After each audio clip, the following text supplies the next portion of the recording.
The United Nations Security Council was considering a U.S.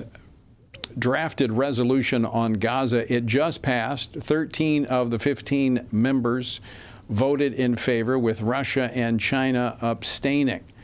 What does this mean going forward? Joining me now to discuss this and more, former Pentagon official Michael Rubin, who is now senior fellow at the American Enterprise Institute, where he specializes in Iran, Turkey, and the broader Middle East. Michael, welcome back to Washington Watch. Thanks for joining us. Hey, thanks for having me, Tony. All right, first off, your reaction to the passage of this resolution. Look, I'm always dubious of going to the United Nations. After the Camp David Accords, we didn't go to the United Nations when we created a peacekeeping force for the Sinai, simply because we didn't want to give the Soviet Union at the time any influence in the policies which would be unfolding there. That said, President Donald Trump did go to the Security Council. For Europeans and many Arab states, this brings a great deal of legitimacy. And the fact that he won and that this resolution passed is nothing short of a tremendous victory for the White House, because it shows that the entire world is lining up behind President Donald Trump's plan. Is there concern, as expressed by Prime Minister Benjamin Netanyahu and others from Israel, about the language in here that says it will provide a pathway forward if certain things are met to a Palestinian state? Well, Prime Minister Benjamin Netanyahu is expressing some concern. That concern is mainly meant to blunt the criticism of some of his conservatives in his coalition. I don't think that anyone really takes that seriously. Look, Prime Minister Benjamin Netanyahu has always been consistent. He believes in a two-state solution so long as the Palestinians acknowledge that one of those states will be a Jewish state. Too often, Palestinian leaders will try to avoid that issue by saying we believe in two states, a Palestinian state and another Palestinian state. And that's the sort of semantics that Benjamin Netanyahu is not going to get involved in. But when we look at the actual resolution, what we see is we get the International Stabilization Force. The United Nations isn't front and center, and that's important given how corrupted the United Nations has been by Hamas. And if it actually leads to a Palestinian state when the Palestinians forfeit terrorism, well, that's consistent with what the majority of Israelis believe. What about, this is moving into phase two. Phase one was the release of the hostages, the return of the deceased hostages, but also we're supposed to be watching and witnessing the disarmament of Hamas and their removal from power. Is that in the works? Look, my criticism of President Donald Trump is often he will have ribbon cuttings for buildings where only the foundation is half dug. So you're absolutely right, Tony, to say, hey, look, in the original plan, Hamas was supposed to disarm. And this is the White House has got to have a consistent attention to the details. Otherwise, Hamas and some of its backers, Turkey and Qatar, are going to try to avoid this Hamas disarmament. The fact that you now have an international stabilization force and likely countries like Indonesia and the United Arab Emirates are going to take part actually doesn't bode well for Hamas. That said, if Hamas doesn't disarm, what you're going to have is a zone in Gaza where it's going to be free of Hamas. It's going to be under this international security force governance. And that's going to be where the development occurs.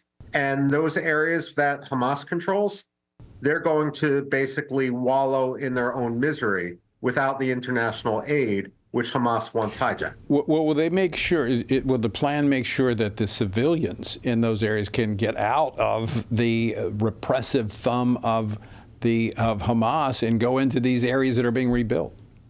You know, that's the perfect question, Tony. And what I'm thinking is we're going to have a situation almost like what we saw in Berlin during the Cold War. The question is whether the international community is going to once again tolerate an autocracy, a tyranny, which isn't going to allow the transit of its own people to vote with their feet.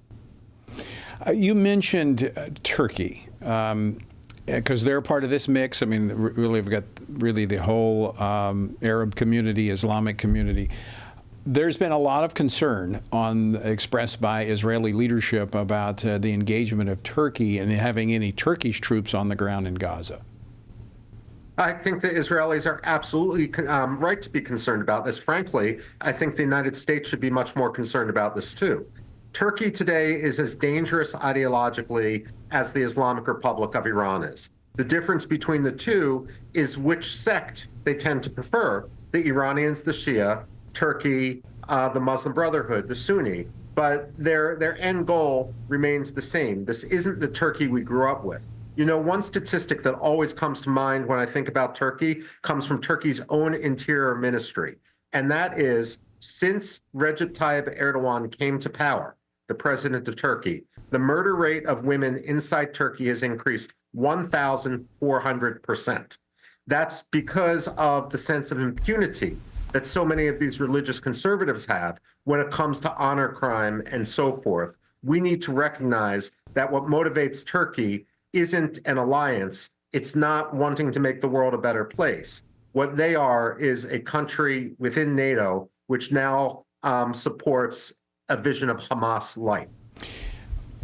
I think there's reason to be concerned about the presence of Turkey and the power that they might exert in this international community, because in the peace summit that was held in Egypt right after this deal was inked, Benjamin Netanyahu was supposed to be going, at least he was invited by President Donald Trump, and Turkish President Erdogan essentially vetoed the presence of the prime minister. That would suggest that he has a little bit of sway over what's taking place here. Well, what I'm reminded of is when Iraq invaded Kuwait in 1990, Margaret Thatcher said to George H.W. Bush, "Don't go wobbly on me now, George." And the elder George Bush didn't. The victory over Iraq was tremendous. And after that, it opened an opportunity for diplomacy. We had the 1991 Madrid conference, which was the first time the Israelis, the Palestinians, the Syrians all sat down together. And it was because George H.W. Bush didn't go wobbly.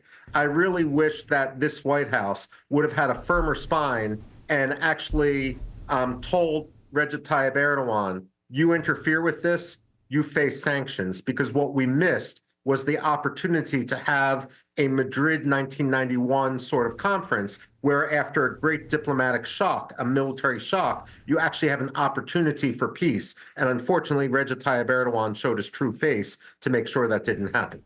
Yeah, I agree with you. I think he's a tremendous threat for the free world. I want to go to another issue that is going to unfold this week as the Crown Prince of Saudi Arabia is going to be meeting with President Donald Trump this week at the White House, in fact, tomorrow. And on his list is the F-35 fighter jets.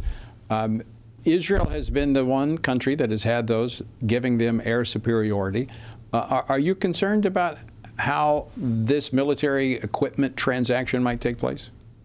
Yes and no. Look, by law, there's something called the qualitative military edge. And this was formulated during the Cold War. And basically, the basis of this was Israel was always going to have a lesser population than the Arab countries surrounding it.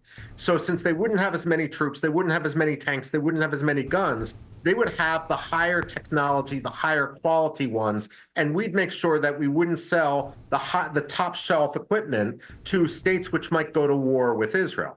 Well, it's no longer the Cold War, and many of these neighboring Arab states now have peace with Israel. The biggest challenge in the region is joint between Israel and countries like Saudi Arabia, Egypt, Jordan, and so forth, and that's either Turkey or the Islamic Republic of Iran. So what I would actually say is this is an opportunity not simply to conclude a military deal, but rather it's an opportunity to reformulate the qualitative military edge law to take into account the reality of the 21st century. The other thing to keep in mind with the F-35, when you have a military deal, you're not just talking about a one-time transaction.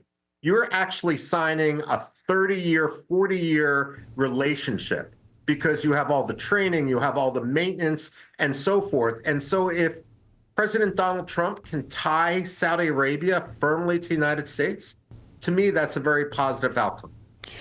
Would the adoption or the inclusion in the Abraham Accords be a part of that deal as well, that Saudi Arabia would enter into the Accords?